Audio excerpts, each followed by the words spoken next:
Shalom, shalom, ¿cómo están? Espero que bien. Voy a responder a dos personas con sus comentarios. El primero lo manda Angelus Necrorex en Dios Sanguinario, la verdad oculta de la Torá, y pone: mirando otros videos sobre filosofía y cultura judía, he llegado acá, una carita sonriente. Bienvenida, creo que es una dama, Angelus. Bienvenida. Me agrada la forma educada que responde preguntas ignorantes. A veces estoy un poco impaciente y a veces quizás no soy tan educado, pero agradezco el cumplido, ya que los que nacimos en Occidente y heredamos la religión cristiana, una gran mayoría, sin dudas que sí, a diferencia de los judíos que no son una religión, es cierto, el judaísmo no es una religión, los judíos no somos parte de una religión, sino un estilo de vida. No, porque en ese caso, Angelus, cualquier persona que adapte ese estilo de vida así nomás, ya sería parte de los judíos, y no es un estilo de vida. Ser judío significa ser parte de una familia. Uno nace de una familia judía, de acuerdo a la ley, de una madre judía, de acuerdo a otra forma de interpretar la ley, padre o madre, pero la mayoría están de acuerdo que es de madre judía. O se convierte, es decir, hace un proceso por el cual es aceptado dentro del pueblo judío. Se ve como un ritual religioso, pero en realidad es un ritual en el cual uno establece formalmente que quiere formar parte de la familia judía y la familia judía lo acepta, porque el judaísmo es una gran familia, que luego con el paso del tiempo formó clanes, tribus y luego un pueblo y más tarde una nación que tiene su territorio, que es Israel, que tiene su lengua, que es el hebreo, que tiene su historia, que son más de 3.800 años de esta familia que permanece.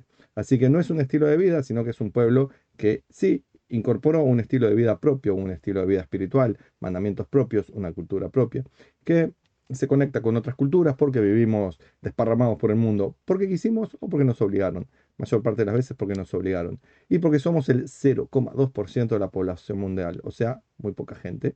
Por lo tanto, es una familia que vive entre otras familias del mundo, entre otras naciones, tratando de vivir en paz si la dejan. Y sigue diciendo Angelus, nadie lee la Biblia. Le cuento a Angelus, en realidad no deberían leer la Biblia.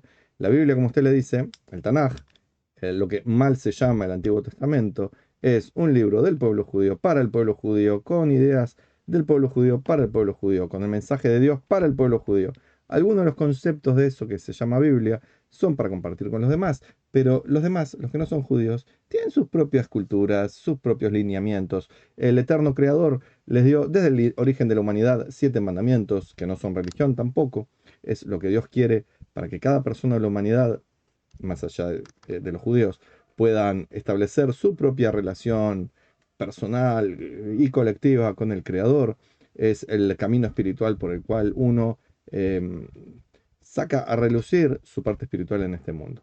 Así que la Biblia no es para ser leída por nadie, sino por el pueblo judío. Y de hecho, si usted quisiera leer la Biblia, yo no se lo voy a impedir, hágalo, pero hay un gran problema con eso, porque cuando lee la Biblia, no es un libro para ser leído, ya le dije, es un libro del pueblo judío para el pueblo judío, que habla de cosas judías, por lo tanto necesita estudiarlo, no leerlo, porque cuando lo lee termina cayendo en errores, confusiones que lleva a cosas tristes y bastante desagradables, como por ejemplo religiones, antisemitismo, confusiones, odio, etcétera. No es su caso, supongo, Angelus Necrorex, pero un montón de gente que lo lee llega a esas conclusiones.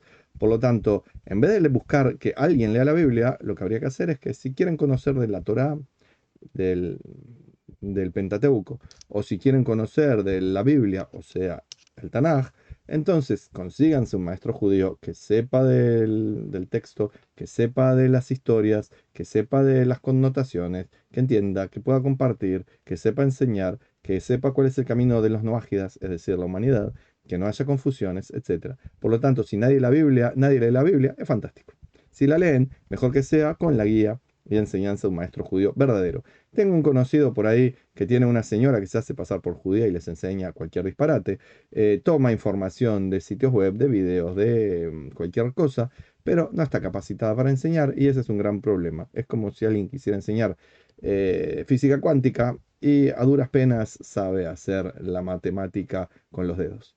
Así que hay que tener mucho cuidado con eso. Nadie lee la Biblia, especialmente los cristianos, que no deberían leerla, deberían dedicarse al noajismo y a seguir siendo personas buenas en el mundo. Desconocemos muchas historias antiguas, que si no son de su pueblo, no sé para qué les sirve.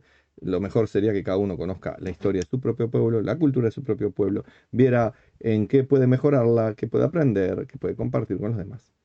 de guerras y muchos temas más. Sería bueno no conocer de guerras, justamente, pero sí de muchos temas más, por ejemplo, de cómo ser mejores personas. Y sigue diciendo Angelus, la mente de Dios no la puede comprender nadie, a Dios no lo puede comprender nadie. La mente es una forma de decir los procedimientos de Dios, nadie los puede entender, es cierto. El eterno no se puede simplificar, es verdad. Tampoco se puede complejizar porque es inaccesible por completo para cualquier criatura creada, o sea, nosotros. Así que en vez de estar hablando de Dios, mejor hablemos que lo que Dios nos pide para que hagamos 7 mandamientos para las naciones, 613 para el pueblo judío, que vivamos construyendo Shalom. Eso es lo mejor que podemos hacer con respecto a Dios, o sea, el eterno. Yo llegué a interesarme en la Torá o enseñanzas judías gracias al yihadismo. Buah.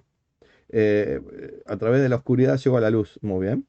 El Eterno protege a Israel, amén, y a todas las personas buenas del mundo. Y nos ayuda a ser mejores personas cada día, amén, para todos, que todos seamos mejores personas cada día. No hagas a otros lo que no quieres que te hagan a ti, amén. Saludos de Colombia, muy bien, saludos y bendiciones. Muchas gracias, Angelus. Espero que pueda ver este video y comentarlo, compartirlo.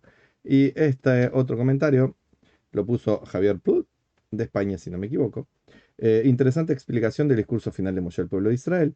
Me impactó saber que el profeta no solo era una persona que podía predecir hechos del futuro, hacer profecías, sino que también tenía la potestad de fiscalizar y guiar la conducta de los bene Israel. Javier querido, un profeta no es alguien que ve el futuro. Justamente eso no es una profecía. Profecía no es ver futuros. Así se usa en español. Pero el profeta no está para predecir el futuro. El profeta es alguien que recibe mensajes de Dios para ser compartidos a veces de forma oral, a veces con un público, a veces con otro, a veces de forma escrita, a veces tiene que hacer un evento práctico para que la gente le preste atención. Pero el predecir el futuro es una de las funciones menores del profeta. No está para ver el futuro. Profecía no es ver el futuro. Profecía significa decir lo que Dios le manda. Cuando viene un profeta y dice, pórtense bien, eso es una profecía. No tiene por qué decir, se va a acabar el mundo, miren que lo que hacen está provocando que en el futuro, pam, pam, pam, o tengan esperanza, que no sé qué. Eso es algo accesorio a la profecía. Ver el futuro, hacer milagros, entre comillas milagros, es accesorio. Lo importante es lo que el profeta comparte, lo que recibió de Dios para compartir. Eso es profecía. Así que cuando dice no solo era una persona que podía predecir hechos del futuro, hacer profecías, en realidad debería decir, el profeta no era solamente alguien que hacía profecía porque hablaba lo que Dios le mandaba, hacer profecía, sino que también a veces, si pintaba, si cuadraba, si la red espiritual de esa internet espiritual se conectaba, si Dios quería, etcétera, podía ver cosas del futuro. Y muchas veces como imágenes confusas que después cuando las declaraba por ahí no se entendían. Para que una profecía hacia el futuro sea realmente una profecía, tiene que ser absolutamente detallada y exacta. Cuando uno tira, va a haber terremotos, no es una profecía. Cuando uno tira, algún día el mundo, bla, bla, bla, no es una profecía. Uno tiene que decir, el martes a las 3 de la tarde y con 0 segundos va a haber un terremoto en tal lugar. Si eso ocurre, es una profecía hacia el futuro. Sino que también tenía la potestad de fiscalizar y guiar la conducta de los bene Israel.